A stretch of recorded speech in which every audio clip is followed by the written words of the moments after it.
everybody, David Burns here, and I want to make a video today during this COVID-19 shelter in place, stay at home. A lot of you are getting bored, and I wanted to make a video where we can just have a conversation. I'm sitting here in front of my beekeeping store, and you know, I enjoy so much living where I live and keeping bees here, and just it's a ball. But right now, everything is kind of on hold in America, and I hope you're safe and doing well. There's so many challenges. I know many of you are suffering financial concern over loss of jobs. Hopefully you can find a way to make ends meet and get by. We are certainly hoping that America can pull back to what we once were before this virus hit. But the main thing is health. I hope all of you are staying healthy, doing the things necessary to stay free from the virus or getting through it. If you do catch it, my goodness, it's really a concern, I know. My hair grew really long, and I can't get my hair cut at my regular salon, so I was just like, Sherry, can you cut my hair? And she cut it last night. She got the, you know, I think we bought off Amazon some of those things that you just run through your hair, right? And I think she did a pretty good job. She asked me, you know, what if this doesn't go well? And I said, well, you know, I'm not going anywhere. And I forgot I was making videos. Uh-oh.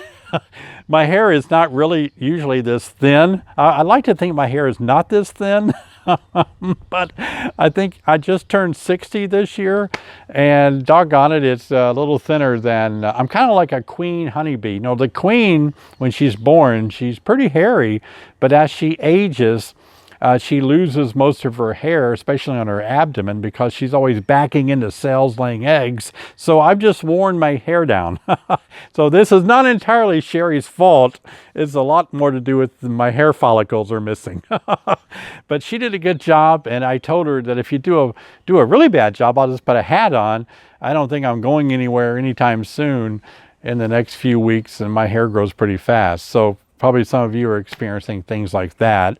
And so I was teasing some people, and I was telling them, you know, that I told them that, wow, my hair lady actually came to my house and cut my hair in my kitchen. And they were like, what? You can't do that. And I was like, she did. And I said, she was making passes at me too while she was cutting my hair. And they were like, whoa, what? That's strange. And I finally said it was my wife, you know.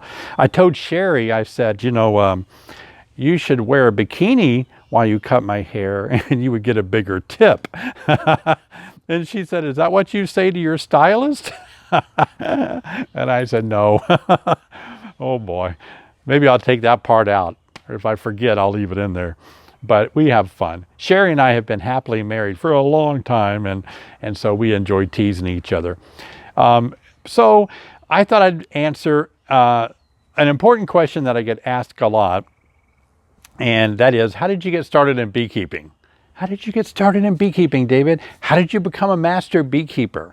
That's really a kind of a cool story. I want to tell you about that. I want to tell you the story because I really think it will be inspiring for those of you that are thinking about getting into beekeeping, or you're just started this year and you're wondering, you know, what do I do? This beekeeping is so new to me. I'm not sure if I'm doing it right and all that. So I just thought I'd take a moment and tell you how I got started in beekeeping. It actually was almost surreal the day that I got started in beekeeping. I lived in central Ohio, out in the country.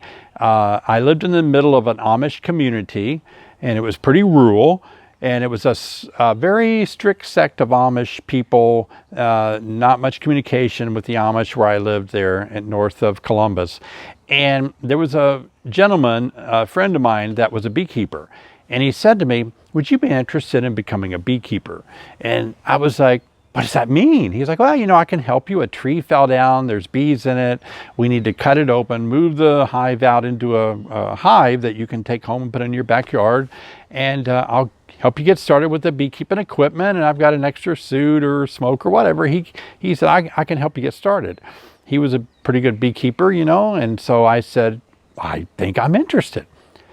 So we picked a day where we could drive to the country where this tree had fallen over.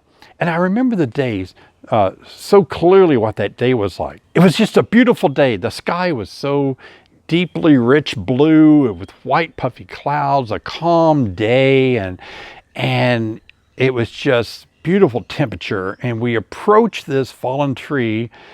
We started dressing up. He was like helping me put my suit on. I didn't have a suit, but he dressed me up and showing me how to zip up the veil. You know, I was foreign to all of that. Getting a smoker ready, and he had a chainsaw. And he said, what we're going to do, we're going to chainsaw into this tree, you know, not cutting the comb, but open it up. And then we're going to take the comb out and move it over to the hive and secure these pieces of comb into the frames. And then we would put those frames in the hive. The important thing, he says, we need to make sure we get the queen, right? And I was like, okay, that sounds pretty fun. That sounds simple, right? One thing he said to me, though, that was pretty eye-opening. He said to me, David, if you see me run, follow me. At that point, I thought, okay, that's interesting. A little bit of a yellow flag went up. It's like, what does that even mean? They're going to get bad? I mean, he didn't say they were going to be mean. Well, what am I getting into? Well, I immediately thought, I wasn't worried or scared. I immediately thought of the bear joke that, you know, if you're in the woods and a bear starts chasing you, you don't have to outrun the bear. You just have to outrun the other guy. And I immediately thought of that. And so I thought, I think I can outrun him if the bees start chasing us, you know. But anyway, I was like, okay. So we started the process of opening up that hive, or the tree, and exposing the comb. Well, when you first cranked the chainsaw up, you know, oh boy, the bees weren't that bad. But as soon as he went into the tree with the blade and started sawing it open, the bees became very defensive. In beekeeping terms, we don't use the word aggressive because that sounds bad.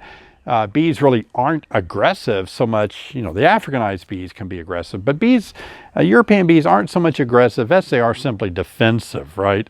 And so anyway, they became real defensive against that chainsaw blade.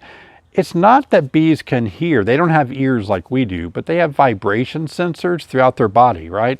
And so they begin sensing the vibration of that chainsaw, the sound of the motor, the blade cutting into the tree, and wow, they came after us. And so I remember him saying, okay, let's get out of here. He set the chainsaw down and he took off toward the woods. And of course, I was right beside him. I didn't want to pass him because I wasn't sure where he was going. But we went into this wooded area, low-lying branches, and essentially the bees just broke pursuit of us because the brush, the underbrush was against our bodies and they couldn't find us. We waited there a little bit and then we went back and tried it again. And as we went back and tried it again, they did the same thing. So we came to a place where he said, okay, we're going to have to stop. We'll come back tomorrow or the next day. And maybe we went back a day or two and tried it again and another day. But it took us several days to actually cut away the part of the tree to start bringing the comb out. We found the queen. We moved everything over. And I'm really thankful for him. He really got me started in a life-changing career for me in beekeeping. And I never thought, I just started it as a hobby. I didn't start beekeeping as a business, right?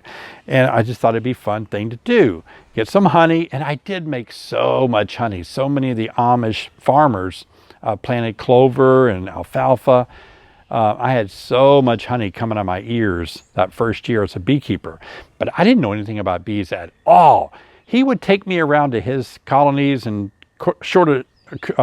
kind of show me how you actually inspect a hive, what you're looking for. I got my start in beekeeping with him, and I'm so grateful for him introducing me into something that later would just be so much, so significant. Literally a life transforming experience in working with bees and watching them and learning what they do and why they do it.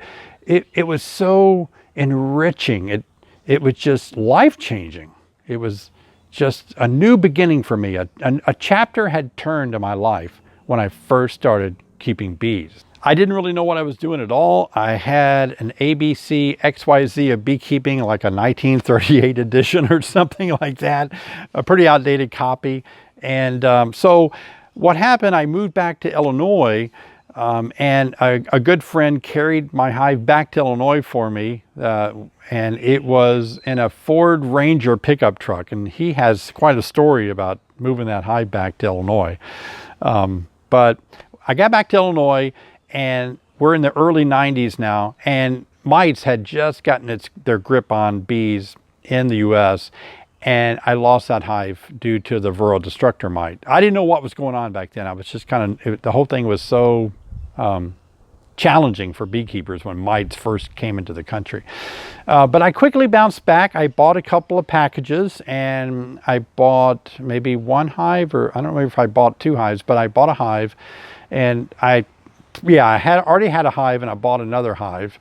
And back then you had to put your hives together, every piece, every frame, glue, nails, everything, you know. So I built this hive, and I threw the package in there, had the package shipped to me, and I was up to 2 hives. 1990s, I had 2 hives. And so there I was, roaring again in beekeeping.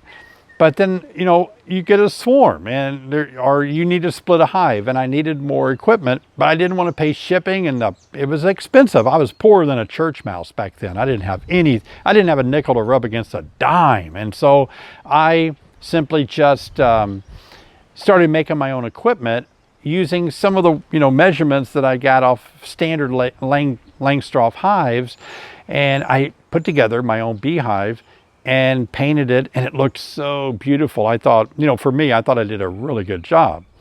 And I put it on eBay. Now, this was a long time ago when eBay was really cool, when eBay made you bid on everything, like the buyer would bid on it. And so they were bidding on this hive that I put on eBay. You know, I made it for myself, but I thought, would this sell on eBay? You know, no bees in it, just, you know, a beehive of woodenware. And eventually when the bid closed, it sold for a ridiculous amount of money. I couldn't believe it. So I immediately built another one, put it on eBay, and I sold another hive on eBay. Within 30 days, I became a power seller on eBay. I could not believe that I was doing something like this. Well, one thing led to another. I called my oldest son home from college and said, you got to help me make beehives. So fast forward, that's what happened. We just started producing beehives, and then I got involved in working with some other friends and producing packages and nukes, and then I got involved in queen rearing, and the whole thing just kept going and going. Well, I didn't really think it was going to turn into any kind of a business. I was just doing a hobby that was making me a little side money, you know. But then I decided that what I would do is I wanted to learn more about bees. I was still not very well educated with beekeeping. I didn't really know what I was doing. So back in the early 1990s, for me and where I was, I didn't have a lot of access. There wasn't nearly as much material on beekeeping. It wasn't like there is today when they have so many classes. There was no internet in the 1990s. So I just started reading and studying, and I was self-taught. I started just teaching myself everything I could about beekeeping. I actually just couldn't get enough of it. I had to learn more and more and more. And everything I read, and I subscribed to trade journals and magazines and books and reading scientific studies. And I became so interested. That's all I thought about was beekeeping. And then as time went on, I started going to more conferences and talking with people, and I began hanging out with beekeepers that knew more than I did, and I started learning from them. And then I decided, you know, wow, something triggered me in a conference. I heard something about becoming a certified master beekeeper. I met a certified master beekeeper, and he was brilliant.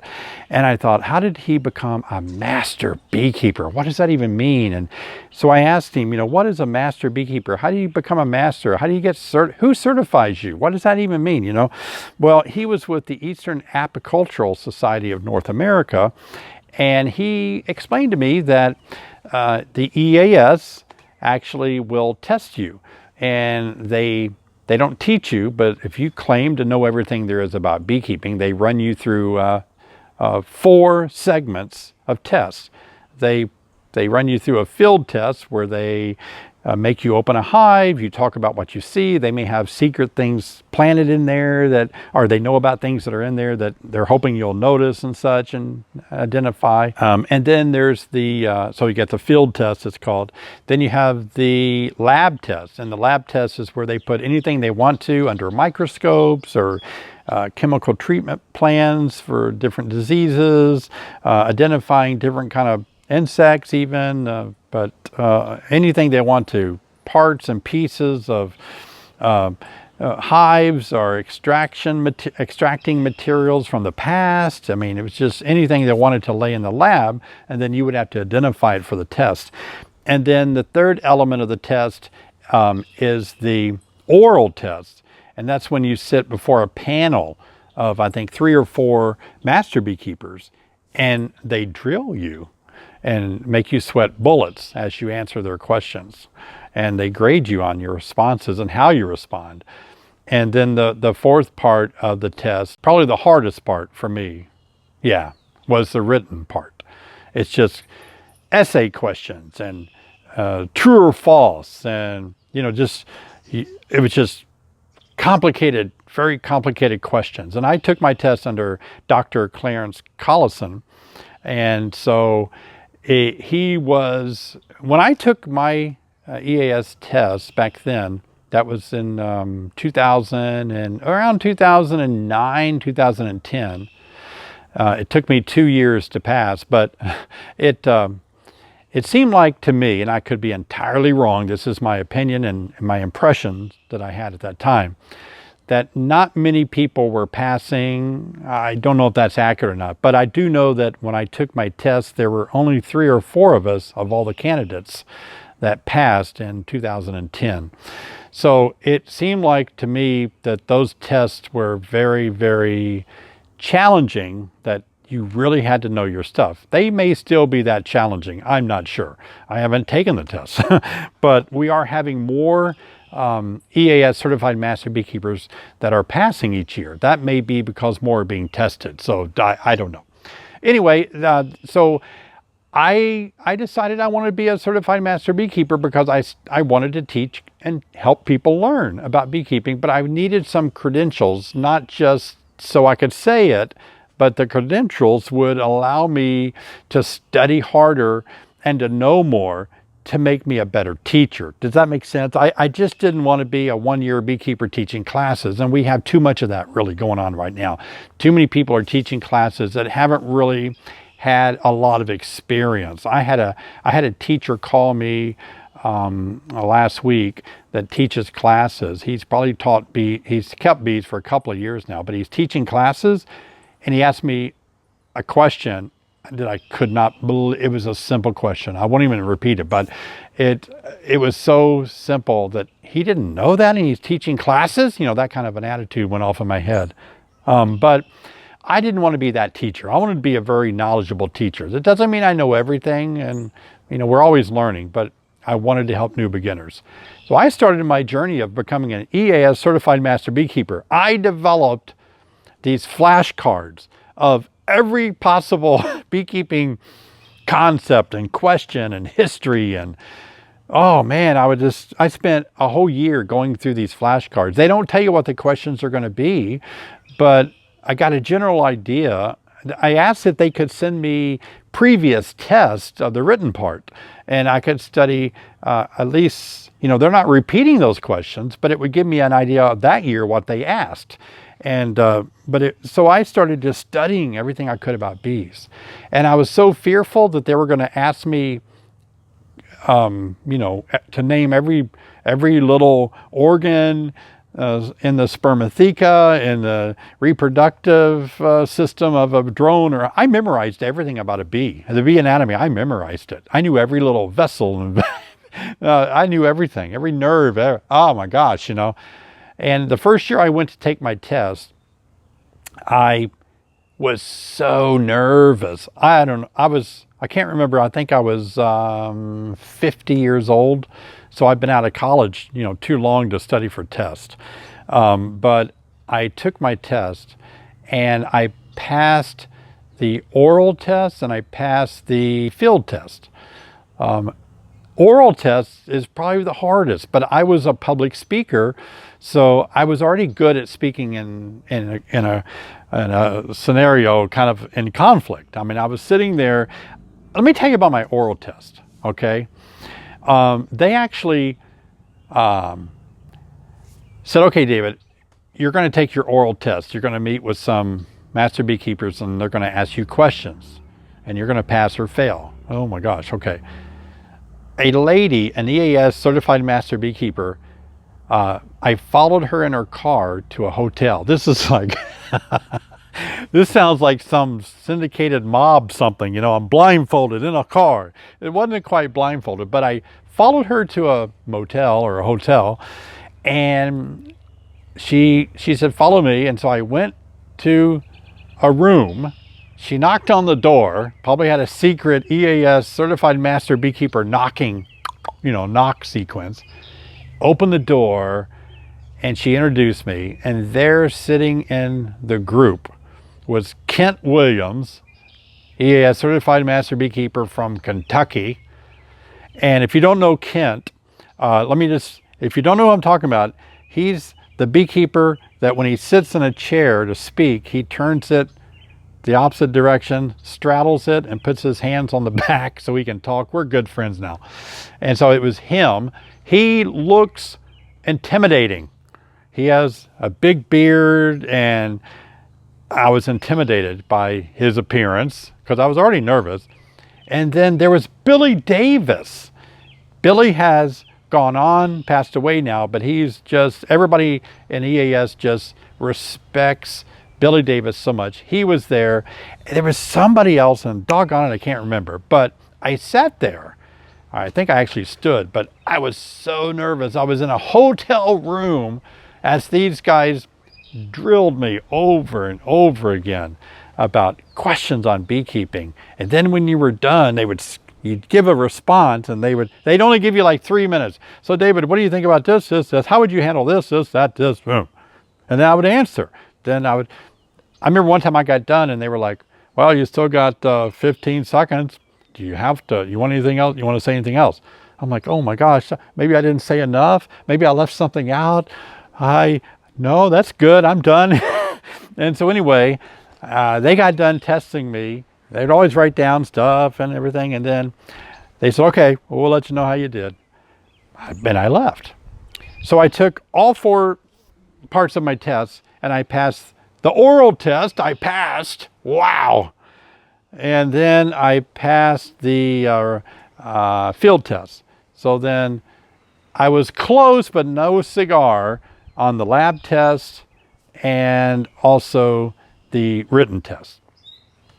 I was so close on the written test that I challenged a question that would have passed me, but 6 months later, I was still challenging that question and it didn't go. So the next year you get to retake it the next year at the next conference. So I waited another year and I went back. So I had a whole year just to go through flashcards again and memorize and read everything. I memorized all the chemical treatments, the temperatures, when you can treat, what diseases look like, and what types of bees and behavioral, everything. And so I went back the next year. And boy, I really, really passed good. I mean, I knew my stuff so well. That extra year really helped me.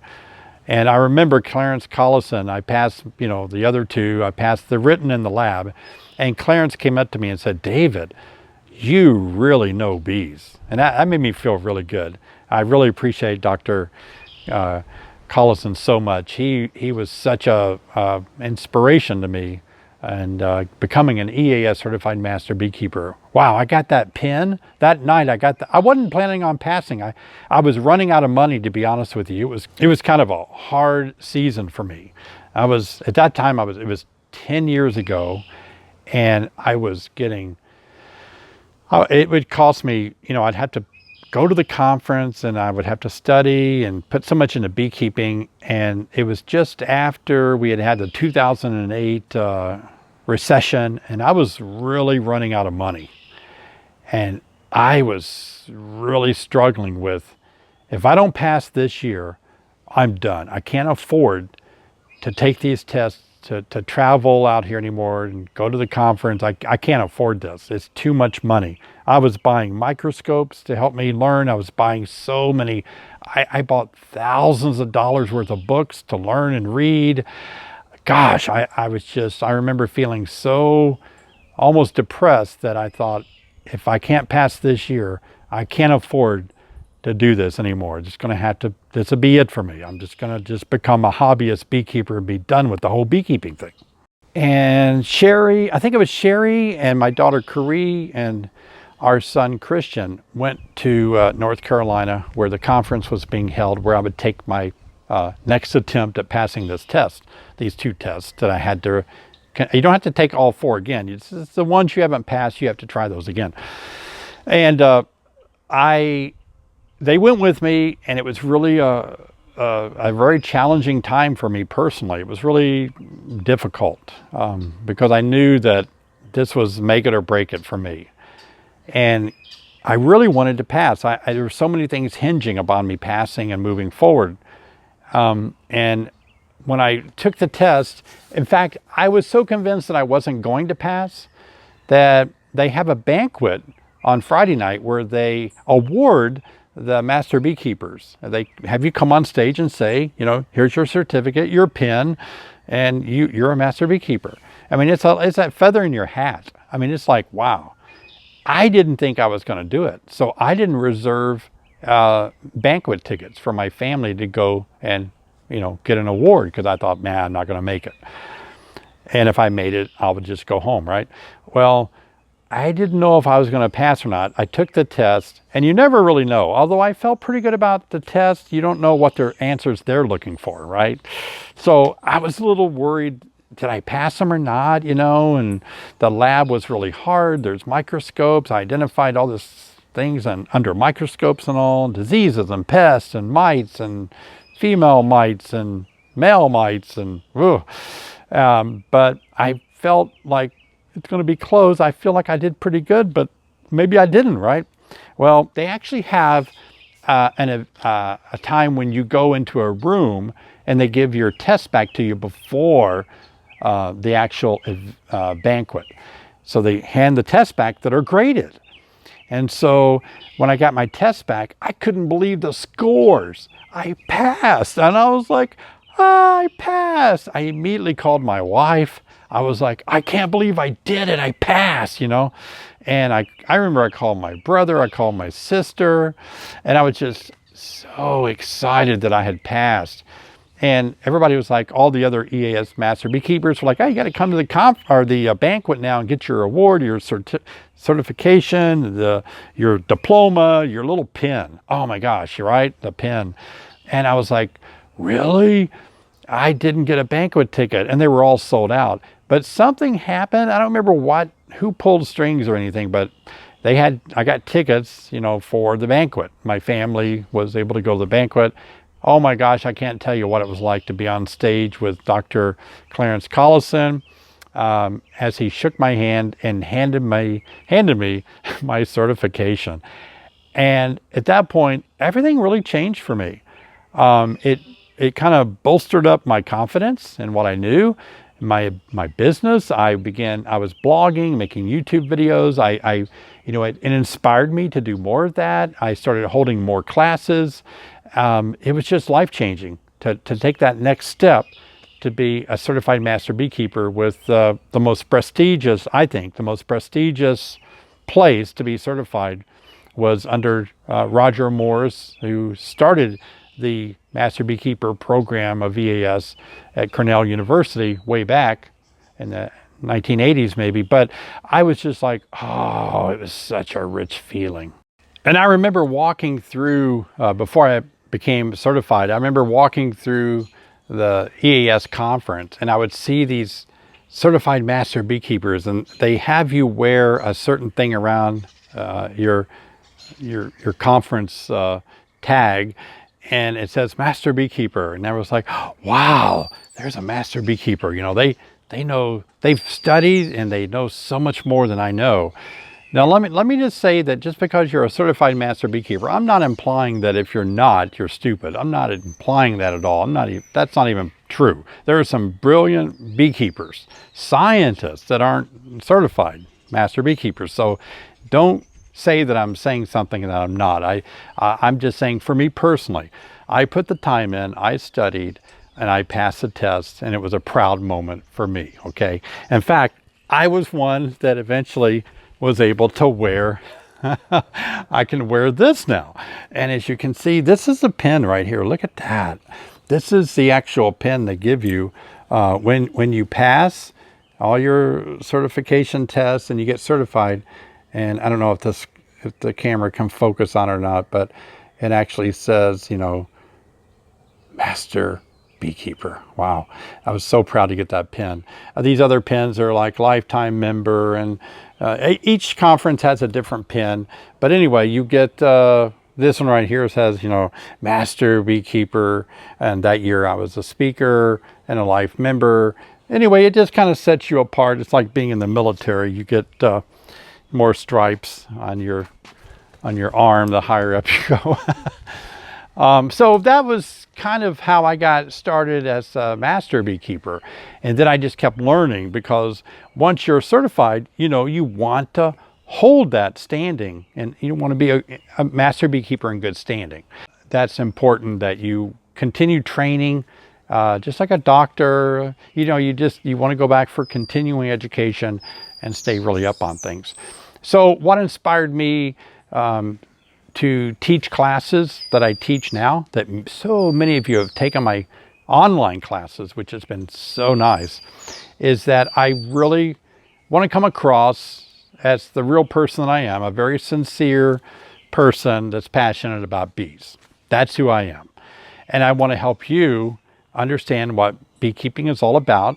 And so that's really the main thing for me, is pursuing my passion of beekeeping, and then sharing it with you and getting you excited, and to teach you how to be successful with beekeeping.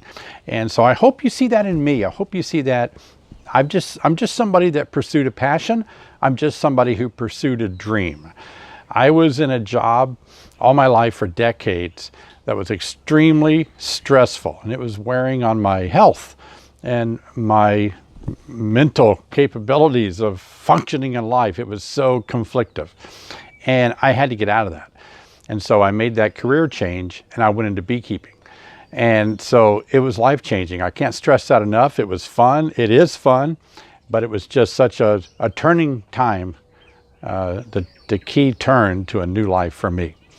So I hope you've enjoyed my story. I want you to please subscribe. I still have a lot of dreams about beekeeping. One of them is that you will take my online beekeeping classes. It helps me, of course, but it helps you more because you become more knowledgeable and educated in beekeeping. Also, I have a passion and a dream and a hope that I can reach more subscribers. And so you can subscribe down below. You have to log into YouTube, but click the subscribe button, click the bell so you'll be notified each time I make a new video, and we'll reach 50,000 by the end of the year. That's what I'm striving for now. So thanks so much, and I'll see you next time.